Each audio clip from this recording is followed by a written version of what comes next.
ஆண்டவராகிய இயேசு கிறிஸ்துவின் இனிய நாமம் மகிமைப்படுவதாக. இந்த இயேசு எப்படிப்பட்ட ஒரு நிகழ்ச்சிக்கு உங்களை அன்புடன் வரவேற்கிறேன். இந்த நாளிலும் நாம் ஒரு வேத வசனத்தை தியானிக்க போகிறோம். யோவான் 15ஆம் அதிகாரம் 5ஆம் வசனம். நானே திராட்சை செடி, நீங்கள் கொடிகள். ஒருவன் என்னிலும் நான் அவனிலும் நிலைத்திருந்தால் அவன் மிகுந்த கனிகளை கொடுப்பான். என்னை அல்லாமல் உங்களால் ஒன்றும் செய்யக்கூடாது. எனக்கு அன்பானவர்களே, இந்த வார்த்தையை நான் தியானித்துக் கொண்டிருக்கும் போது எனக்குள்ள ஏற்பட்ட ஒரு காரியம், இந்த இடத்துல என்னை அல்லாமல் உங்களால் ஒன்றும் செய்யக்கூடாது என்று சொல்லியிருக்கிற இந்த வார்த்தை என்னுடைய இருதயத்திலே ஒரு கேள்விக்குறியை எழுப்பினது.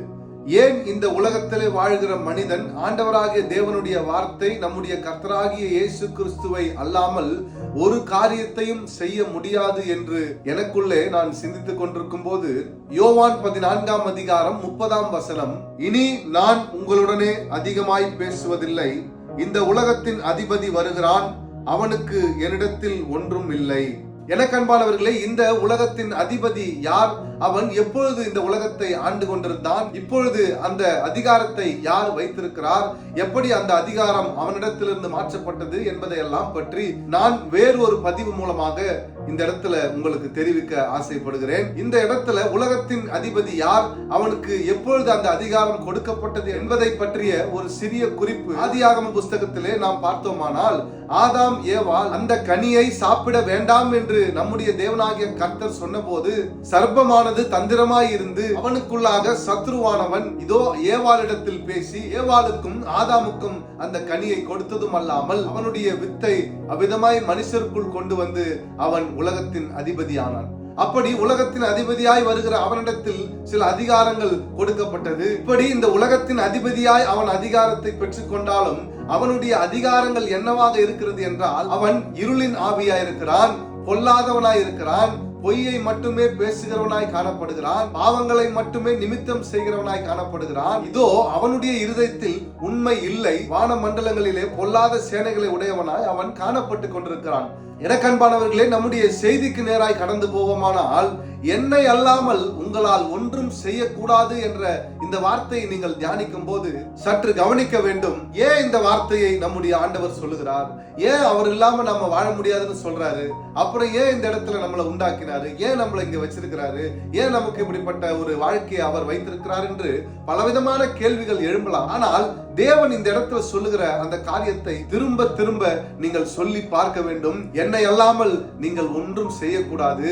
அப்படி நீங்கள் செய்வீர்களானால் இந்த உலகத்தின் அதிபதி உங்களுக்கு அந்த காரியத்திலே தடை ஏற்படுத்துவான். உங்களுடைய வாழ்க்கையில நீங்கள் எடுத்து வைக்கிற ஒவ்வொரு அடியையும் அவன் மேற்கொண்டு அந்த திட்டங்களை முறியடிப்பான். உங்களுக்கு விரோதமாக எழும்பி உங்களை பாவமான காரியத்திற்கு கொண்டு போய் சேர்ப்பான் என்பதையெல்லாம் நாம் சற்று உணர வேண்டும். அதற்கு இந்த வேதாகமத்தை நன்றாய் நாம் வாசித்திருக்கவும் தேவனுடைய இந்த வார்த்தையின் மீது வாஞ்சையா இருந்தால் மட்டும்தான் அவைகளை நாம் கற்றுக்கொள்ள முடியும். யோவான் 15ஆம் அதிகாரம் 6ஆம் வசனம் சொல்லுகிறது, ஒருவன் என்னில் நிலைத்திராவிட்டால் வெளியே எரியுண்ட கொடியை போல அவன் எரியுண்டு உலர்ந்து போவான்.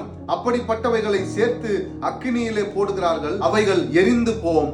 எனக்கு அன்பானவர்களே, இந்த யோவான் 15ஆம் அதிகாரம் 6ஆம் வசனம் சொல்கிறது, அவருக்குள் நிலைத்திராத ஒரு மனிதனுடைய வாழ்க்கை வெளியிலே எரியுண்ட கொடியை போல ஆகிவிடும். அப்படி எரியுண்ட அந்த கொடி அது காய்ந்து உலர்ந்து போன பின்பு நெருப்பிலே போடுவதற்காக மட்டுமே உபயோகப்படும் என்று சொல்கிறார். இந்த இடத்துல நாம் ஒரு காரியத்தை கவனிக்க வேண்டும். தேவனாகிய கர்த்தருடைய பிள்ளைகளாய் நாம் வாழாமல் நம்முடைய இஷ்டத்துக்கு, நம்முடைய இருதயத்திற்கு ஏற்றது போல நம்முடைய சுயமாய் இந்த உலகத்திலே நாம் வாழ்வோமானால், இந்த உலகத்தின் அதிபதியானவன் நம்மை பலவிதமான நோய், பலவிதமான பாவங்கள், பலவிதமான அக்கிரமங்கள், பலவிதமான சூழ்நிலைகளுக்குள்ளாக நம்மை கொண்டு போய் இந்த உலகத்திலே நம்மை விழப்பண்ணுவான்.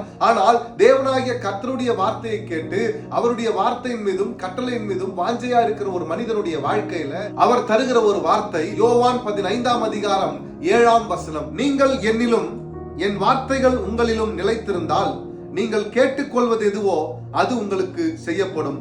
நீங்கள் மிகுந்த கனிகளை கொடுப்பதினால் என் பிதா மகிமைப்படுவார், எனக்கும் சீசராயிருப்பீர்கள். தேவனாகிய கர்த்தர் சொல்லுகிறபடி அவருடைய வார்த்தைகளின்படியும் அவருடைய கட்டளைகளின்படியும் நடக்கிற ஒரு மனிதனுடைய வாழ்க்கையில தேவன் சொல்லுகிற வார்த்தை, நீங்கள் என்னிலும் நான் உங்களிலும் நிலைத்திருந்தால் ஒருவன் கேட்டுக்கொள்வது எதுவோ அது உங்களுக்கு செய்யப்படும் என்று சொல்லி, நீங்கள் மிகுந்த கனிகளை கொடுப்பதனால் என் பிதாவானவர் மகிமைப்படுவார் என்றும் நம்முடைய இயேசுவானவர் இந்த இடத்திலே குறிப்பிடுகிறார். இன்றைக்கும் இந்த உலக பிரகாரமான வாழ்க்கை, உங்களுடைய சுயமான யோசனை, சுயமான இருதயத்தின் காரியங்களை செய்வதை நிறுத்திவிட்டு திராட்சை செடியிலே நிலைத்திருக்கிற கொடியாய் உங்களை தேவனுக்கு முன்பாக அர்ப்பணித்து அவருடைய கற்பனைகளையும் கட்டளைகளையும் விட்டு விலகாதபடிக்கு அவருடைய நாமத்துக்கு மகிமையாய் செயல்படுவீர்களானால், இன்றைக்கும் இந்த செய்தியை பார்க்கிற உங்களுடைய வாழ்க்கையில தேவன் ஒரு பெரிய அற்புதத்தை செய்ய வல்லவராய் இருக்கிறார்.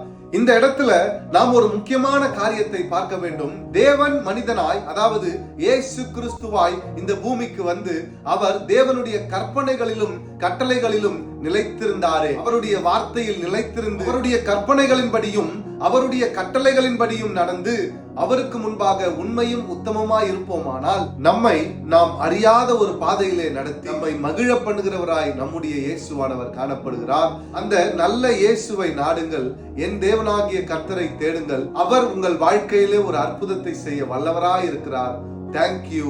God bless you.